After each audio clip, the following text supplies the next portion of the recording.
I've been saying this over and over again that I am enjoying this game way too much. And by saying way too much is an understatement since I've got Silverwolf. And to be quite frank, she's actually pretty good. This team that I've been using recently is kinda decent, to say the least. Not that I'm complaining since I am free to play, I could only have quite a handful of characters that I need to utilize.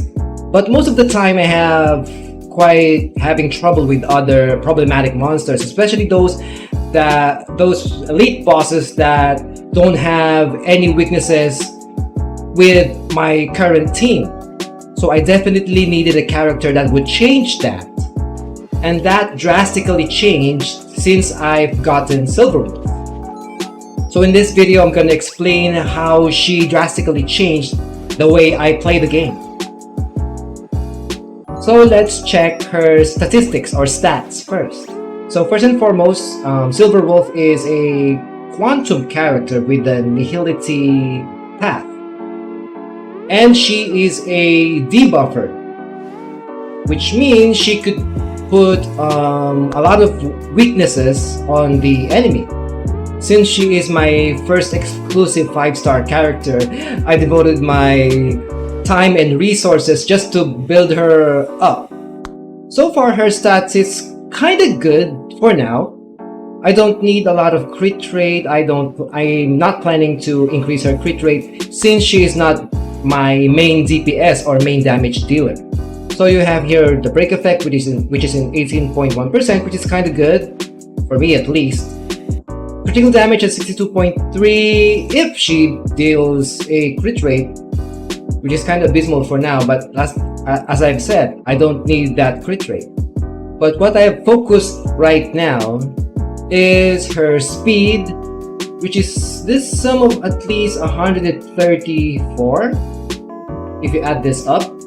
And then this effect hit rate. This is the very important stat that you would definitely have when using Silverwolf. I'm gonna explain it later. So her talent is Awaiting System Response, which reads Silverwolf can create 3 types of bugs. It reduces attack rate by 6%. For this one I have upgraded it to level 3, so it gives a attack reduction of around 6%, a defense reduction of about 4.8, and speed reduction about 3.6%. Every time Silverwolf attacks, she has a 62 base chance to implant a random bug that lasts for 3 turns in the enemy target. So this skill is the most important part you will be investing on if you have Silverwolf. So there is a 79% base chance to add 1 weakness of an on-field ally's type to the target enemy. This also reduces the enemy's damage resistance to that weakness type by 20%. For 2 turns. If the enemy already has that type weakness, the effect of damage resistant reduction of that weakness type will not be triggered. So it means that there is almost an 80% chance that 1 weakness will be applied on the enemy based on the other characters that you have. And now for her ultimate, there's an 89% base chance to decrease the target enemy's defense by 38.7% for 3 turns. That is quite a lot actually. And at the same time deals quantum damage equal to 273% of Silverwolf's attack to the target enemy. Her technique is called Force Quit Program, which reads immediately attacks the enemy after entering battle, deals quantum damage equal to 80% of Silverwolf's attack to all enemies, and ignores weakness types and reduces toughness from all enemies. Enemies with their weakness broken in this way will trigger the quantum weakness break effect. This technique synergizes well with my Himiko. It doesn't matter if the enemy has a quantum weakness or not, because every time you use the technique against that monster, it will automatically delete or destroy the shield of the monster. And like I've said, that synergizes well with Himiko's talent, because when an enemy is inflicted with weakness break, Himiko gains 1 point of charge, maximum of 3 points. If Himiko is fully charged when an ally performs an attack, Himiko will immediately perform a 1 follow-up attack and deals fire damage equal to 98% of her attack to all enemies, consuming all charge points. I'm gonna show you how it works. I usually backstab these monsters when I'm using a technique because sometimes I'm the one being ambushed. So let's try to use the technique. There you go, there's a weakness. There's the shield break, and there's the follow-up attack.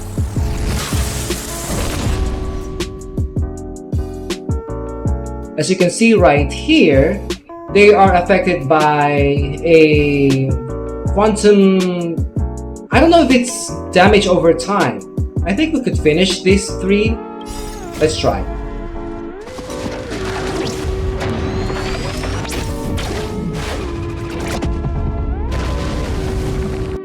Well, not that quite. But at this time we can do only basic attacks because they'll eventually just perish.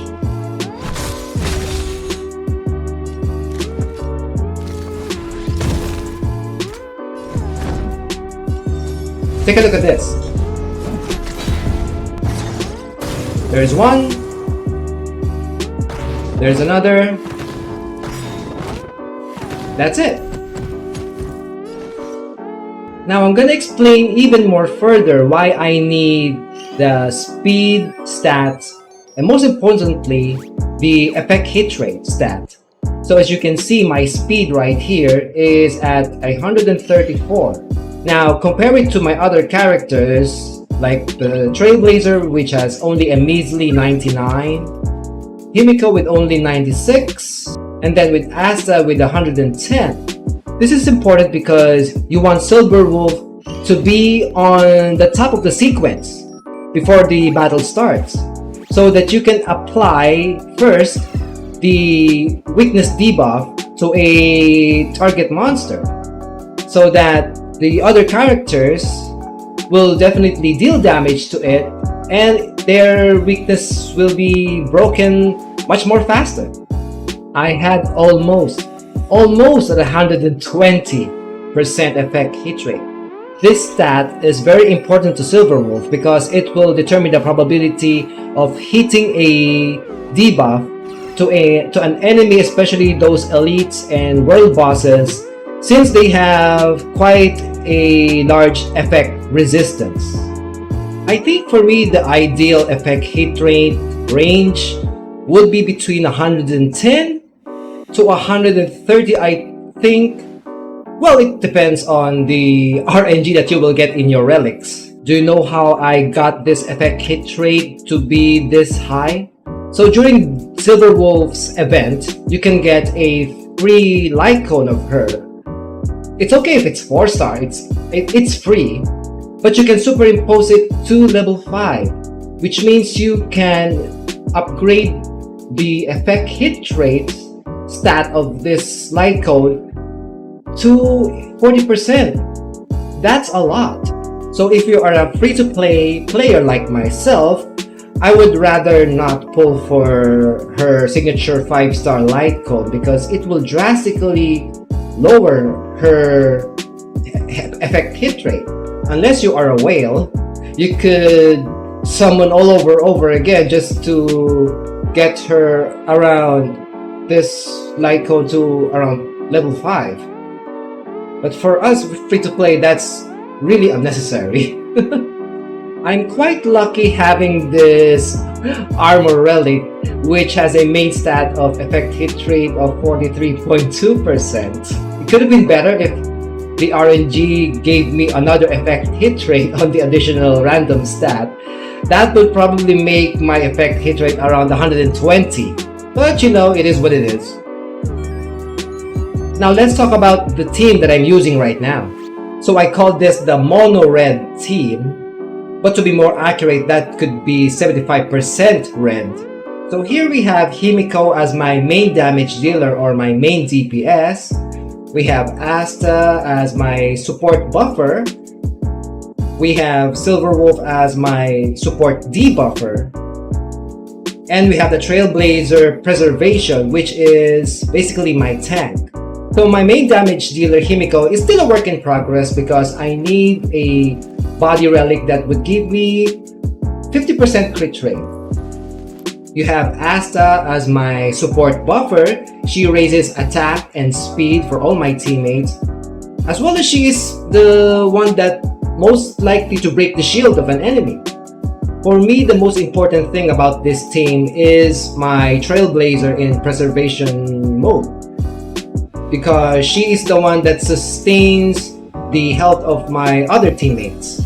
I think it's a blessing for me to have Japard's signature 5-star light cone, because as you can see, it increases the wearer's defense by 24% and effect hit rate by 24%. It also increases the chance for the wearer to be attacked by the enemies. So in this way, there's a chance that the Trailblazer will be hit and not my other teammates. At the same time, her skill, which reads increases the Trailblazer's damage reduction by 42% and gains 1 cycle of Magma Mill, with a 100 base chance to taunt all enemies, which means it will direct all the monsters' attack to her instead of my other teammates. And her talent in summary is every time she uses a skill, it uses a basic attack or an ultimate, she gives shield to my other teammates. So later on, I will invest on my Trailblazer to just get more defense. So you guys will ask, why did I build this team in a way that there are 3 fire characters and then Silverwolf? Let's go back to her skill. So Silverwolf's skill gives 1 weakness to a target enemy depending on the on-field allies type that you have. Let's make an example right here. We have your main DPS, you have your support buffer, you have your support debuffer, and you have March 7th as your so-called tank or whatever. But they have 4 different elements. If Silverwolf uses her skill to debuff the enemy, in this type of team you will have a 25% chance of any one of these characters to be the weakness of the enemy. So there is a 1/4 chance or only a 25% that you will be debuffing the enemy with your main DPS as their weakness. The problem here is, what if the debuff was given to the enemy is March 7th Ice Element or Bronya's Wind Element instead of Himiko's Fire Element? It will take 3 turns to just wait for another debuff, and it will be another 25%, which is actually kind of bad. Obviously, I don't have Sealer, so I'll just have to use Xing Chue for this one. So right here, you have 2 Quantum characters and 2 Fire characters, which means it will give you a 50% debuff on either of the 2 elements. This is actually a pretty good setup. If you have Silverwolf, it kinda sort of a sub DPS, if you made her a sub DPS, or you made Xing Chue your main DPS, and then as well as Himiko. So there's a 50-50 chance that you will be given debuff on the enemy in either of the 2 elements. But I need to be on a different route or to build another team setup that will personally fully utilize my Silverwolf more, and at the same time utilize most of my characters that I currently have. Since I have 3 fire elements and 1 quantum, that means I have 75% chance to inflict a weakness type on the enemy, and it's a 75% chance that it will be a fire weakness. That's really huge. And obviously you will have a 100% chance to inflict quantum if you have a complete quantum team. Let's try to farm an artifact with this team that I've been using.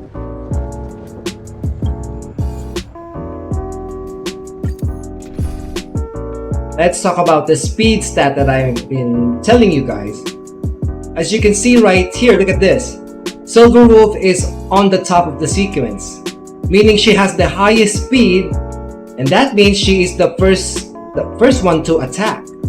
So since I have my ultimate ready, let's try to use the ultimate on this one. Since that monster has a already had a quantum weakness.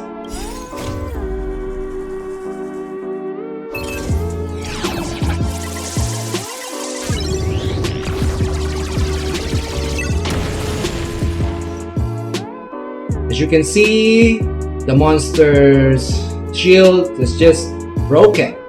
Just like that. And then you will see Himiko's stack right here is 2 out of 3. So if I manage to break this monster's shield, she will use a follow-up attack like this. So I'm gonna use her skill. Okay, let me point this out. So I'm gonna use her skill to this monster, and obviously that monster has already have a quantum weakness. So I assume that this skill will give her, that monster, a fire weakness. Let's see. Like this. There's the fire, and there's the follow-up attack. That was nasty, huh? So I wanted my Himiko and the Trailblazer to move ahead from this monster, so I had to use Asta's ultimate like this.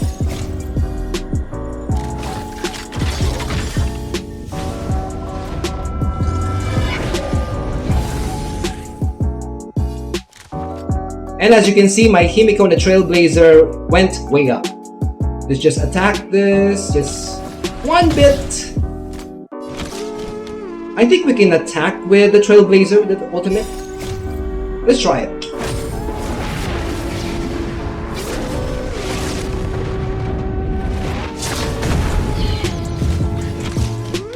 So after the Trailblazer uses her ultimate, she definitely gave quite a substantial shield on her teammates. So now I can use her skill just to taunt the enemies, like this. This will redirect all the attacks to her instead of my other teammates.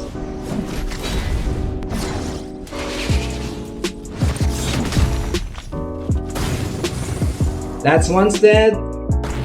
The other one still survived. Let's just attack these monsters with just a basic attack. And since that monster has already have a fire debuff, we can just use a basic on her. Okay, let's try to use her skill. But this will not do any damage since this has not getting any debuff. Let's give this monster a debuff. Let's see if it's a fire or a quantum. It's fire. Still fire.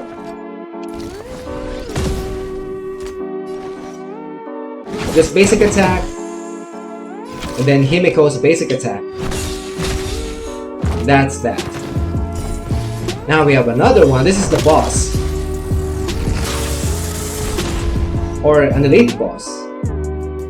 So what I'm gonna do here is try to eliminate the monster's minions first before we can focus on the elite boss. So let's try to put a weakness on this minion first. Let's see what we got. It's fire. Let's try to break it.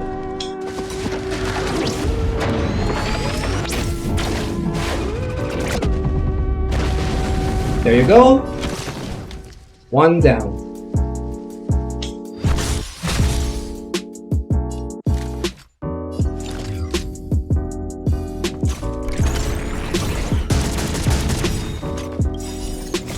So I need to use her ultimate so that my Trailblazer will move forward so I could use her shield.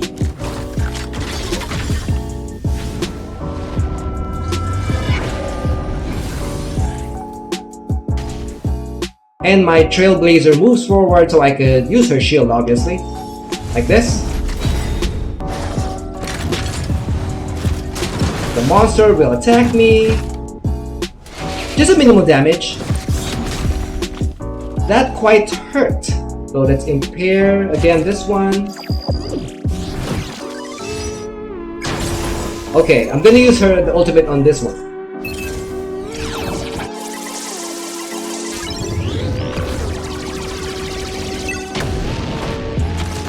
So that's the second one gone, and we're gonna focus now on this elite boss. So we're just gonna do a basic attack. doesn't still have any weakness to us. Then we have the shield again.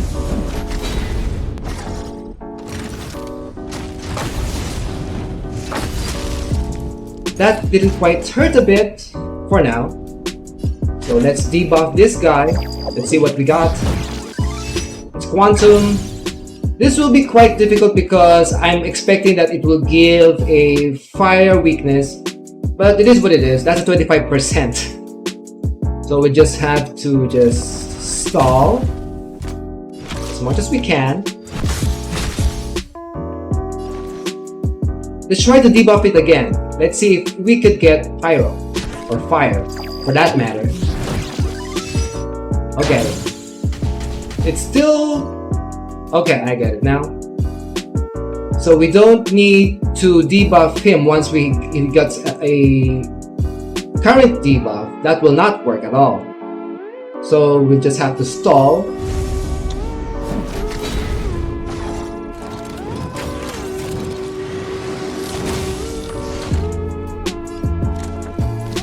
Try basic attack. This may be quite a while.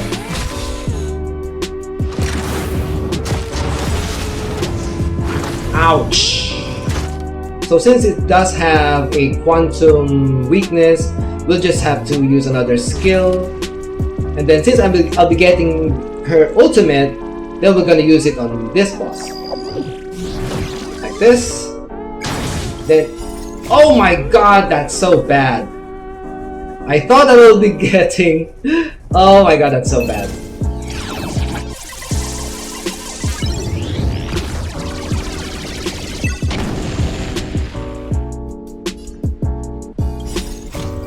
Okay, let's just use the ultimate right now.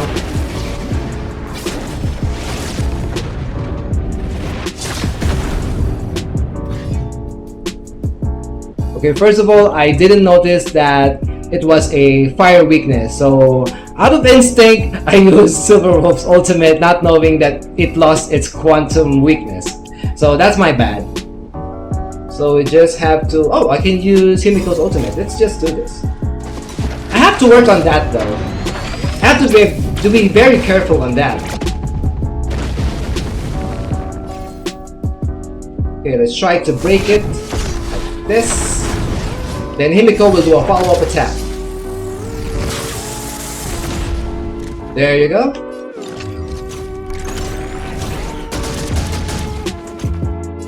Let's just do some basic attack. The monster will recharge and then we'll attack my Trailblazer. That's okay. So it still has a fire weakness, so we could just... I don't think we could use her skill for now. Let's just use a basic attack.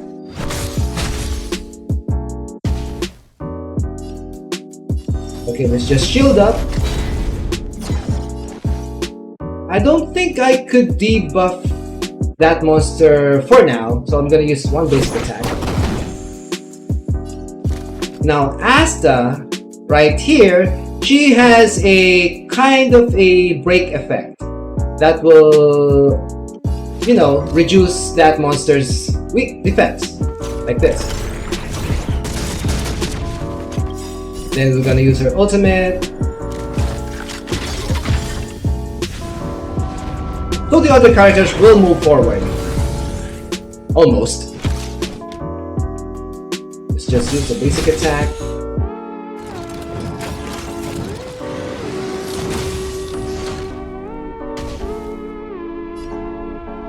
Okay, let's try to just use a basic attack. This is a basic, enhanced basic attack for the Trailblazer. So it still has the fire weakness. Let's just do a basic attack for Silverwolf. Now this will eventually break these elite monsters' shield. Then Himiko will do a follow-up attack. Let's use her skill.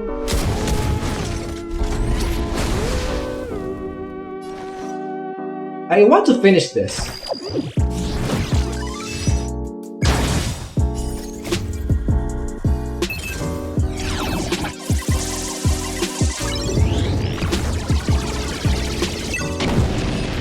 That's it. What do I get? Nothing. Scrap. So like I've said, this team is quite good for now, but it's still a work in progress because I need Himiko for more firepower, I need my Trailblazer to have more defensive power, and the rest is just, for now, it's just really okay for me. Really okay.